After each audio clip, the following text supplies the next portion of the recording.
Have you ever looked at Faeria's ranked ladder and thought, gosh gee Moon, you sure are a wonder, I wish I could be like you too.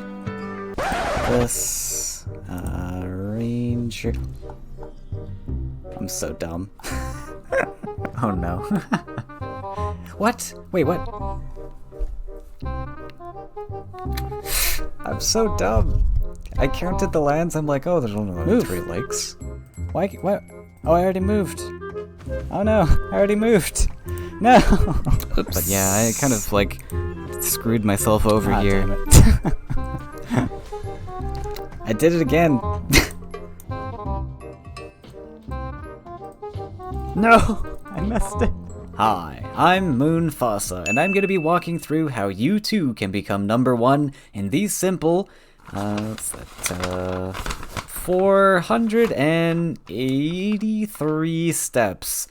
Yeah, Faeria might look calm and cuddly on the surface, but it's quite the complicated game to wrap your head around if you want to get good at the game. It's taking elements from both card games and chess and mashing them together into an entirely different genre.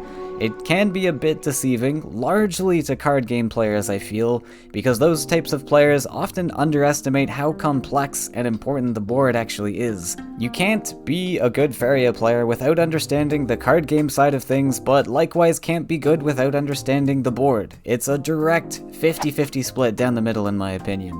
So in this series, I'm going to be showing you some advanced techniques to help improve your skill in Faeria by breaking down specific things like how to analyze openings, how to manage your resources, and where to position your creatures and lands throughout the match.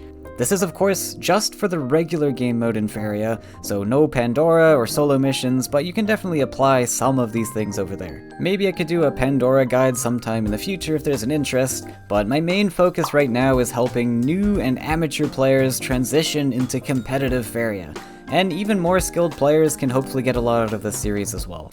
If you are brand new to the game, I'd recommend playing a little bit before watching this series. You will get the most out of it if you have a full card collection, I would say, but even if you just understand the basics, I'm sure you'll get some use out of this as well. I'll also drop some links in the description for some more beginner-friendly guides if you want, especially my Absolute Beginner's Guide series, which I'll link in the top right of this video.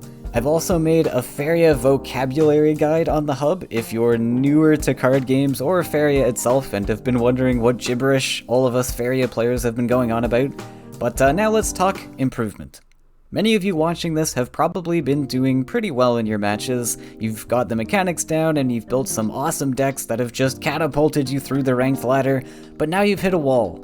Now you're a high enough rank to queue into god rank players, even the top 10 maybe, and you just don't understand why your deck that's been crushing everyone previously no longer seems to work. Well, don't feel alone here because Faeria is an insanely tough game to master, and you're going to be surprised with how much of an impact even small decisions have on this game, and there's a lot of small decisions to make. But let's slow down a bit.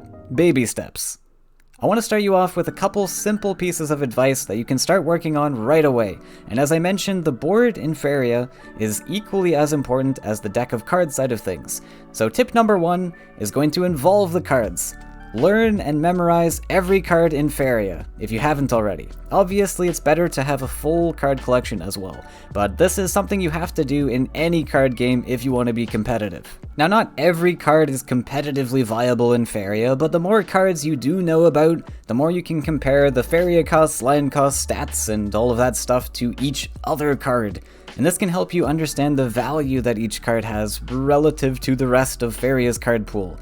If we take a look at this 4-cost 4/4 Maceman and don't know anything else about Faeria, how can we possibly know how good this is? You can't just take other game knowledge from like MTG or Hearthstone or something and expect the stats and resource costs from those games to transfer over here. They have entirely different systems and mechanics. If you do have a background in other card games, you can apply some of your knowledge to this, but you have to be careful.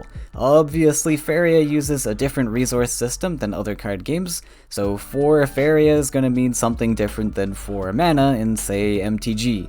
And likewise, drawing cards will also have different value in Faeria than they will in other games. You also have to realize that Faeria values aren't entirely linear, And we'll get more into what I mean by that in future videos, but to briefly put it, a 6 Faeria card might appear to be twice as expensive as a 3 Faeria card, technically true, but because we get a base amount of 3 Faeria per turn, this 3 Faeria card actually becomes slightly more valuable than the 6 cost. At least in terms of raw cost. Stats and abilities and things might have an impact as well. But not only will learning Faeria's entire card pool help you determine the value of cards, this will also help you to know what you need to play around during a match. If you aren't aware that Garradin exists, for example, you're going to be inclined to just drop down a bunch of 2-life creatures and then, uh-oh, suddenly your whole board is gone when you could have easily played around this.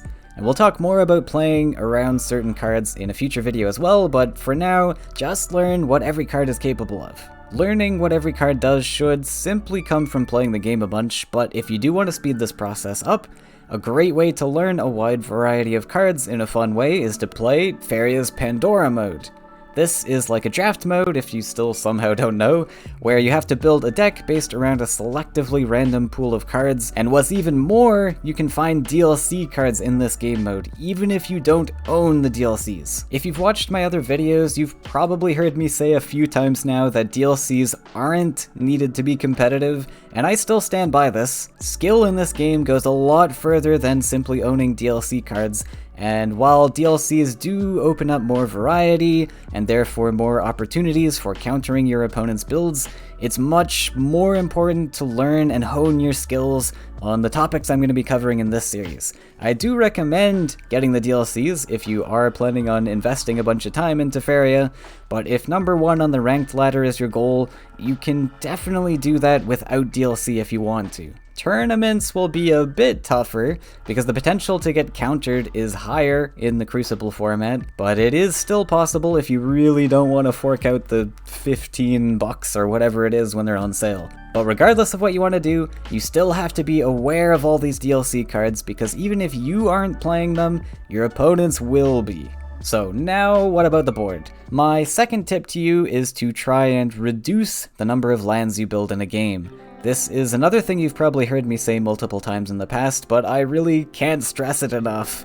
Try and find ways to cut down on your land count in deck building, if at all possible.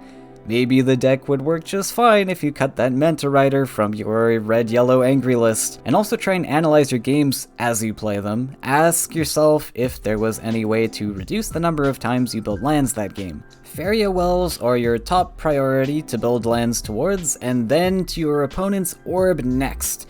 But ideally, you want to end your game with only a number of special lands built equal to the maximum land count in your deck. So for example, in this list, 4 lakes is my maximum special land requirement.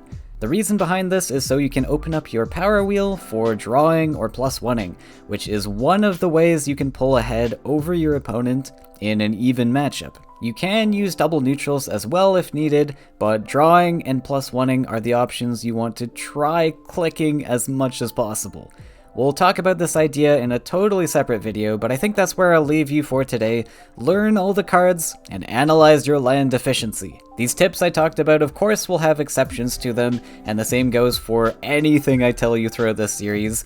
Faeria has really complex strategy, and some situations call for going against the general rules of thumb that the veterans of this game have crafted. It's really important to always keep an open mind. Even if you think you know something, it's always worth hearing someone else out. Sometimes even the best players will disagree on something, so at the end of the day, you really have to decide for yourself through experience and just hearing people out. So to summarize, all of these tips I might give you are merely tools you can use to help solve the board state you're in.